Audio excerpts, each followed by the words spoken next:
Deadpool, the merc with the mouth. He is one of the characters that single-handedly right now is the savior of our hearts. He is one of the characters who get to do the most silliest things in the theaters, in cinema, etc. and get away with it. Known for his unconventional humor, fourth wall breaks, and apparently endless supply of insanity, he raises intriguing questions about his mental state, to say the least. But is Deadpool as crazy as we picture him to be? Let's dive deep into his psychology, BunBuns, and try to understand his perspective through the lens of DSM-5. First off, we know that he uses humor to deflect almost anything.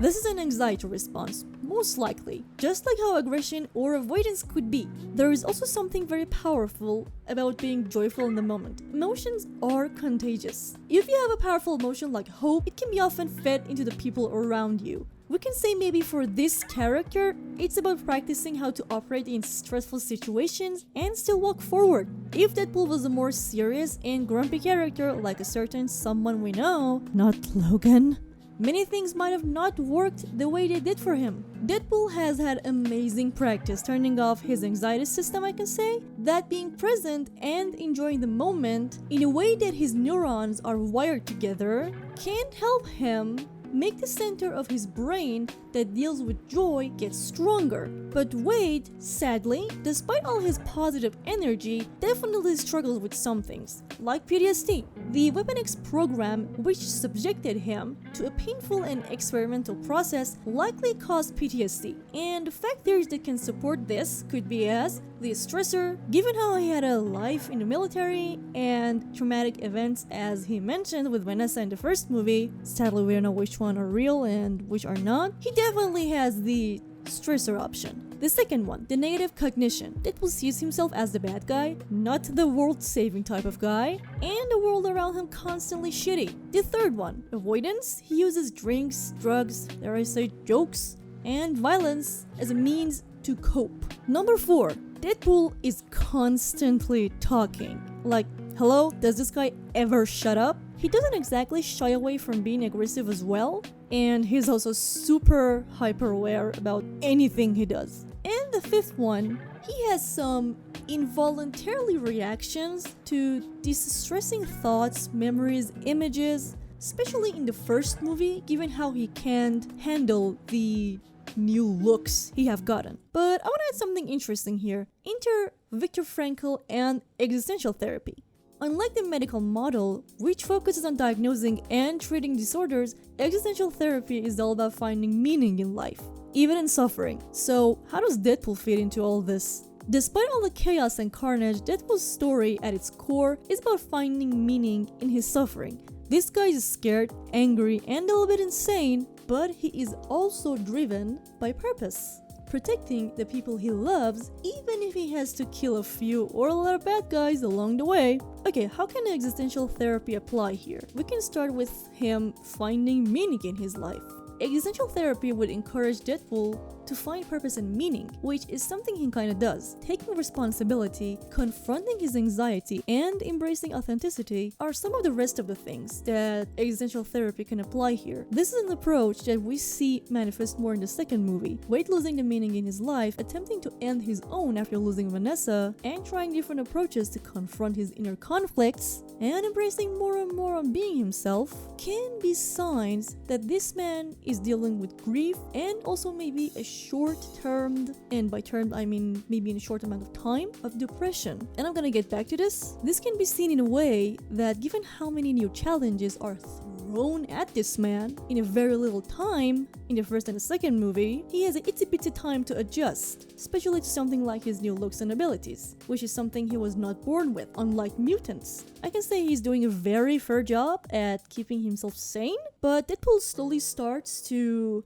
come back to life, find meaning, purpose, engage with people around him, and slowly get away from the grieving process of loss. That's why I believe Deadpool in the movies hasn't been depressed in long terms. Now, what about the things Deadpool might be struggling with? Antisocial personality disorder. One of the more kinda things that can be obvious for this guy, again, I'm not a professional, could be that Deadpool has antisocial personality disorder. His disregard for rules, aggression, and lack of remorse align perfectly with the criteria. In his own rules, he would do anything to keep the ones he cares about safe or reach some of his goals, and that can go well for everyone else. He's also impulsive, manipulative, and often engages in risky behavior without thinking twice. Now, how about schizophrenia? This one is less likely. Schizophrenia could be a factor. His hallucinations that are talking to us, the audience, his fourth wall breaks, how he seems to believe and know that he's in a movie, which we as audience know, but for everyone else around, But his ability to function relatively well daily makes this diagnosis less probable. He doesn't isolate himself. The fourth wall breaks might also be a way to connect with the audience and seek validation. The negative aspects of schizophrenia are described as lack of interest in the world, not wanting to interact with other people, and inability to feel or express pleasure, and inability to act spontaneously, lack of motivation. Deadpool doesn't seem to have any of these. But now, even as Logan mentioned in the third movie, if Deadpool has ADHD, sadly he hasn't been tested for it. But what are the signs that can point us to that direction? Hyperactivity. This can be a little bit self-explanatory, but this man's butt cannot be glued to a place to save his life. And he doesn't stop talking, which is a form of hyperactivity. Unless he has a very, very private moment with himself. Impulsivity. From the very first movie to the third one, many events happen because this man acted on impulse. And Deadpool often interrupts others or jumps into conversations without waiting for his turn. And attention issue. This guy is easily distracted by his own thoughts, his own jokes, external stimuli, others, a butterfly, you name it. Do you believe he has ADHD? If you agreed, leave a comment down below. And just leave a comment. I would love to know what you think. The next part would be humor as his coping mechanism. It allows him to deal with pain and trauma he has experienced by finding humor in even the most dire situations. He's able to maintain a sense of control and perspective. Ironically, by using dark humor, he can draw a line between his self-worth and the tragedy of his past experiences. And his healing begins in this way. Mentally,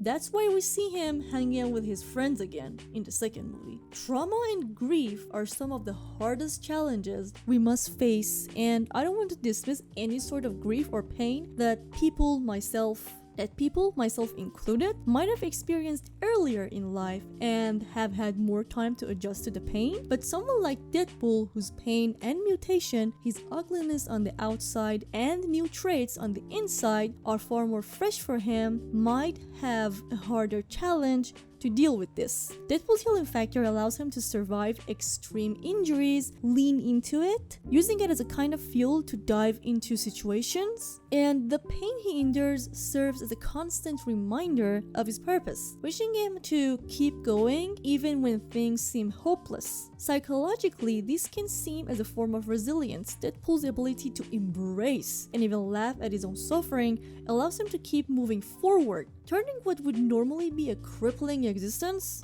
and experience into a twisted source of strength, making him a character who turns his suffering into a driving force rather than letting it defeat him. Do you think I missed something, or do you think I maybe explained too much on some of the parts? Don't forget to leave a comment. I would love to know your opinion, and I will talk to you guys in the next video. Bye bye!